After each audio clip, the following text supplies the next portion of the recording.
नर्मदे हर दिवस तिसरा नर्मदा परिक्रमा. सकाळी 5 वाजताच उठून नित्यकर्म उरकून उजडण्याची वाट पाहत होतो. कारण येथून नर्मदा मैयाचे पात्र थोड्या झाडीमधून येत होते. झाडी असल्या कारणाने येथे काही बिबट्यांचा वावर असल्याचा बाबाजींनी रात्रीच सांगितले होते. त्यामुळे सकाळी थोडासा उजडून दिले आणि मग आम्ही सगळे स्नान करण्यासाठी मैयाच्या पात्रामध्ये दाखल झालो. सकाळी केल्यानंतर आंघोळ वगैरे आटपलं. 7 वाजेपर्यंत पूजा वगैरे केली. महाराजांकडून चहा पाण्याची व्यवस्था झाली. तो प्रसाद ग्रहण करून आम्ही आमच्या मार्गाला 7:30 वाजता सुरुवात केली. आजचा प्रवास शेताच्या बांधावरून होत होता. सुजलाम सुफलाम असलेल्या आपल्या भारत देशात शेतामधून ही वाटचाल चालू होती. शेतामधली इतर पिके, कापूस, येथील असलेले मुख्य पीक म्हणजे मिरची आणि काही ठिकाणी एरंडी अशी पिके पाहायला मिळत होती. ती पाहत पाहत आम्ही आमचा मार्ग चालू होता. येथून रावेरखेडी जवळजवळ 7 किलोमीटर होते. सकाळी 7:30-8च्या सुमारासच सूर्य महाराज आमच्यावर प्रसन्न होते. त्यांची कृपादृष्टी दुपारी असल्यासारखी होती. साधारण 9च्या आसपास आम्ही रावेरखेडी येथे आश्रमात पोहोचलो. आश्रमात गेल्यानंतर नर्मदेश्वर महाकाल आश्रम अन्नक्षेत्र येथे चहा पाण्याची व्यवस्था झाली. त्यानंतर थोड्यात पुढे चालत गेल्यानंतर महानंद आश्रम रावेर येथे बालभोग घेतला. येथील महंत हे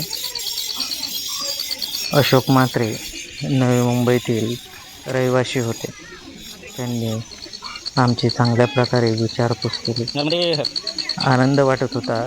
इतक्या लांबच्या पल्ल्यावर आपला कोणीतरी माणूस आहे. खूप छान वाटत होतं. त्यांनी देखील आमची खूप छान व्यवस्था केली. बालभोग तर दिलाच, त्याचबरोबर त्यांनी आम्हाला थोडेसे निवांत होऊन ताकही प्यायला दिले. त्यामुळे थोडासा थकवा दूर होण्यास आमची मदत झाली.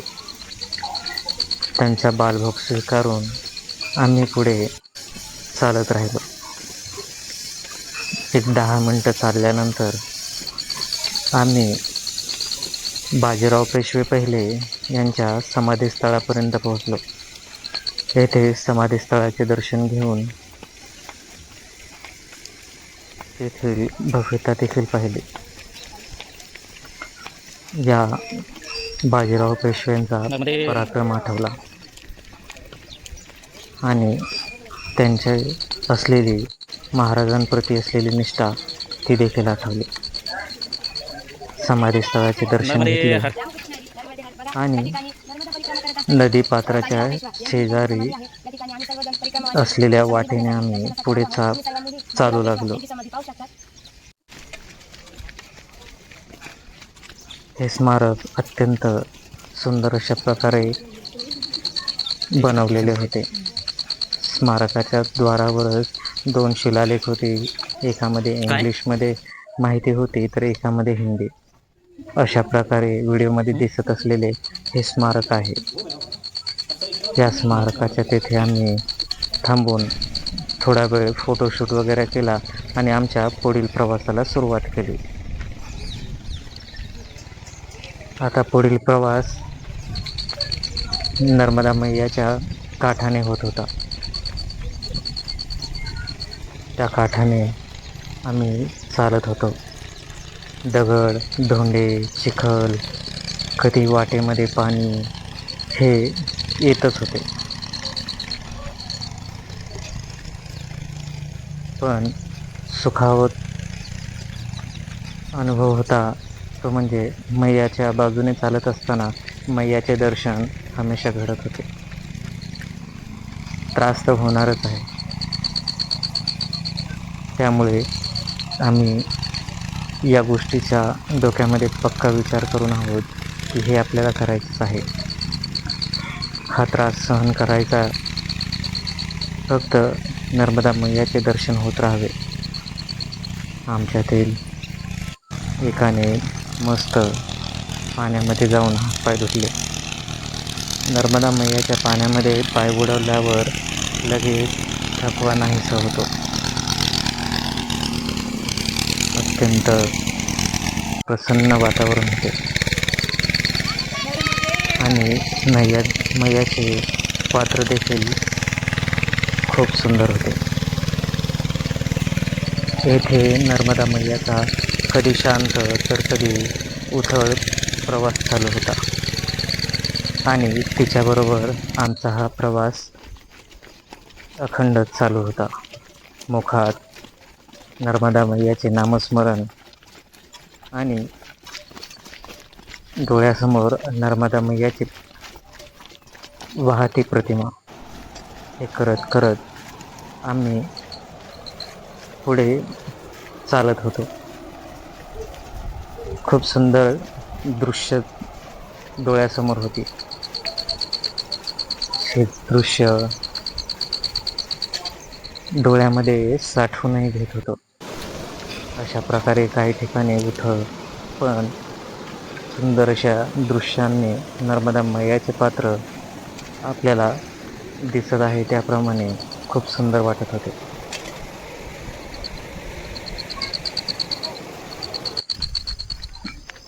थोडा वेळ चालून चालून पुन्हा आम्ही नदीपात्रामध्ये हातपाय बुडवण्याचा मोह आम्हाला आवरत नव्हता, कारण गार पाण्याने आमचा थकवा दूर होत होता. प्रत्येक एका 10 मिनिटात आम्ही नर्मदा मैयाच्या पात्रामध्ये जाऊन पाय बुडवून हातपाय धुवून थकवा दूर करण्याचा प्रयत्न करत होतो. अशा प्रकारे नदीपात्रातून चढ उतार, दगडगोटे असा आमचा प्रवास चालू होता. एका ठिकाणी तर अक्षरशः आता कुठे जावे हे कळत नव्हते, पण समोरच काही बोटीवाले दिसले. त्यांनी आम्हाला इशारा केला आणि त्यांच्या बोटीचा ओघ आमच्याकडे चालू झाला. आम्ही किनाऱ्यावर बसलो होतो. त्यांनी बोट वळवली. त्या बोटीमध्ये असलेल्या मातेने मोठ्या शर्तीने, कारण येथे या उपनदीचा प्रवाह हा जोराचा होता. आपल्याला दिसत नसले तरी तो प्रवाह बोटीला सहजच न जाण्यासारखा होता.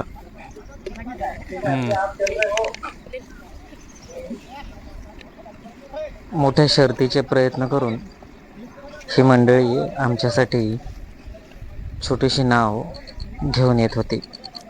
मध्येच हा प्रवाह त्यांच्या अडथळा निर्माण करत होता, तरी देखील तो प्रवाह पार करत ते नाही रे येणार. आमच्याकडे येण्याचे पोहत येणार एकदा. शर्थीचे प्रयत्न जर लईच करत होते. अवघड वाटलं तर. थोडा वेळ गेला, परंतु त्यांनी आम्हाला बोटीमध्ये बसून पैलतीरावर नेले. नर्मदे हर. बोटीमध्ये असताना थोडीशी भीती वाटत होती, परंतु सर्व काही मैयाच करणार होती या उद्देशाने आम्ही फक्त नर्मदा मैयाचे नामस्मरण करत हा प्रवास पार केला. थोडा वेळ गेला, आम्ही पैलतीरावर पोहोचलो.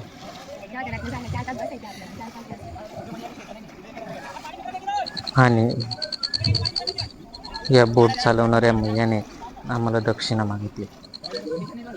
साहजिकच होते.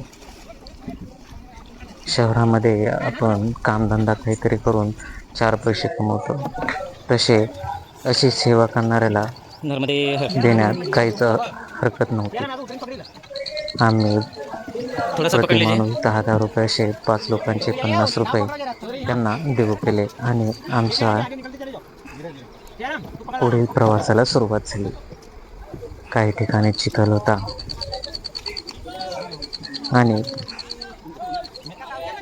अरुंद रस्ता असल्यामुळे येणाऱ्या जाणाऱ्या वाहनांना त्रास होऊ नये अशा रीतीने आम्ही पुढे चालत होतो. हर या प्रवासामध्ये सगळ्यात महत्त्वाची बिल्कुल बिल्कुल बिल्कुल आपके एक भरोसे गोष्ट हम लोग. नर्मदे हर. खूप जाणवली, जी प्रकर्षाने आपल्या दर्शकांना सांगावीशी वाटली. ती म्हणजे प्रत्येक आश्रमामध्ये असलेले मुख्य महंत येणाऱ्या जाणाऱ्या परिक्रमावासियांसाठी जेवण बनवत होते. त्याकरता ते कोणाचीही मदत घेत नव्हते, ना परिक्रमावासियांची ना आश्रमात असलेल्या काही लोकांची. आतापर्यंतच्या अनुभवावरून हेच सिद्ध होत होते की प्रत्येक आश्रमवासी परिक्रमावासियांची सेवा तेवढ्याच तत्परतेने करतो जेवढी आपण देवाची करतो. नर्मदे हर. नर्मदे हर. त्यांचा जोश पाहून नर्मदे हर. आमच्याही मनामध्ये त्यांच्याविषयी आदर निर्माण होत होता. कारण त्यांचा दिले जाणारा पाहुणचार आणि आदर हा खूप लाख मोलाचा होता आणि पुढे असणार आहे. प्रत्येक गावातून प्रत्येक घरासमोरून जाताना लहान मुलं, महिला, पुरुष, सगळी मंडळी, सगळी गावकरी नर्मदे हर नर्मदे हर हा गजर करत होते. कधी काळी नर्मदे विसरभोळे हर. एखादी वेळेस विश्रांती म्हणून नावाचा जप खंड झाला तर अशा प्रकारे तो कोणी ना कोणी समोर येऊन त्याची आठवण करून देईल आणि नर्मदे हरची घोषणा आणि जप परत चालू होईल.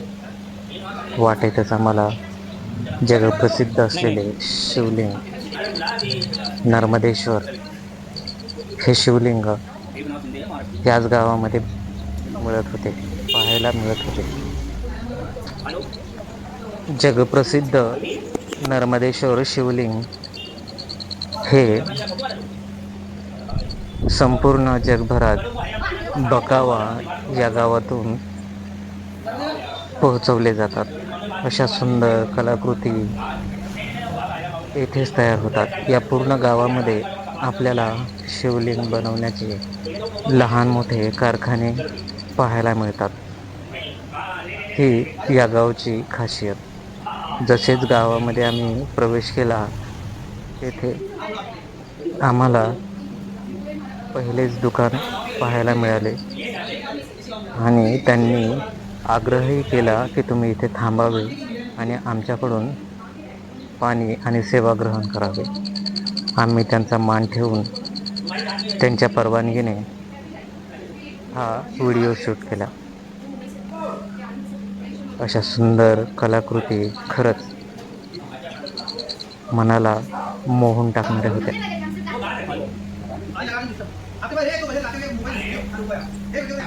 येथील सेवा ग्रहण करून आम्ही या गावातील सुंदर मंदिराचे दर्शनही घेतले. अशी सुंदर कलाकृती नर्मदे आपल्या हर. नजरेसमोर आहे. त्यांच्या सांगण्यावरून त्या गावामध्ये पूर्णतः गुर्जर समाज हा होता आणि त्यांचा भक्तिभाव पाहून खरंच मनाला प्रसन्नता लाभली. आम्ही पुढे चालत नर्मदे बकावा हर. येथील आश्रमामध्ये येऊन नर्मदे पोहोचलो. हर. येथे दुपारचा भोग आम्ही ग्रहण करणार होतो.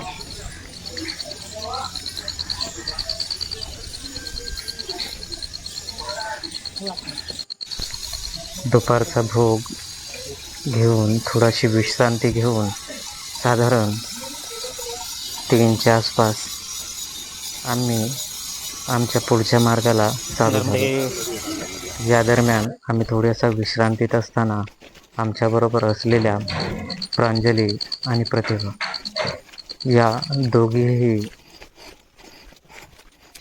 पुढे निघाल्या होत्या. म्हणजे आमच्या प्रवासामध्ये 5 जणांपैकी परत 2 कमी झाले आणि हे पूर्ण प्रवासभर असेच चालू राहणार आहे. नवीन जोडीदार भेटणार आहेत आणि बरोबर असलेले जोडीदार पुढे किंवा मागे राहणार आहेत. त्यामुळे कोणतीही आम्हाला तशी काळजी वाटत नव्हती. साधारण 4 किलोमीटर चालून आल्यानंतर आम्ही सायंकाळच्या भोगसाठी नर्मदे हर. संध्याकाळच्या भोगसाठी आम्ही हरिहर कुटी आश्रम मर्दाना येथे पोहोचलो होतो. येथे देखील चांगल्या प्रकारे आमची सेवा केली गेली. संध्याकाळचा स्नान संध्या वगैरे आटोपून आम्ही आमची पूजा अर्चा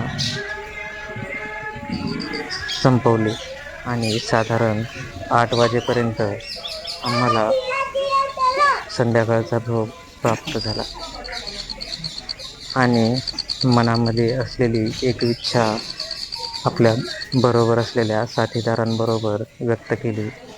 ती म्हणजे आज कोजागरी पौर्णिमा असल्यामुळे महाराष्ट्रामध्ये संध्याकाळी रात्रीच्या वेळी चहा बनवतात तोपर्यंत आपण दूधामध्ये चंद्राचे दर्शन घेऊन ती पिण्याची इच्छा व्यक्त केली आणि ज्यावेळी भोग करत होतो त्याचवेळी आम्हाला महाराजांनी सांगितले की तुमच्या सर्वांसाठी आम्ही दुधाचा बंदोबस्त केलेला आहे. या प्रवासादरम्यान एक गोष्ट कळाली होती की मनामध्ये असलेली पूर्ण इच्छा येथे पूर्ण होत होती. तो अनुभव पहिल्या दिवसापासून आम्हाला येत होता. आज सकाळची जी गोष्ट सांगायची झाली तर बरोबर असलेल्या एका मातेची ताक पिण्याची इच्छा झाली आणि ती एका रावेर खेडा या गावी ती त्यांची इच्छा पूर्ण झाली. म्हणजे एकंदरीत आम्ही योग्य मार्गाने जात होतो. आमची सेवा ही मातेपर्यंत पोहोचत होती. भेटूया आपल्या पुढच्या व्हिडिओमध्ये. हो, इथंच तोपर्यंत जातो. नर्मदे हर. कुठेचे पाणी काय सांगा.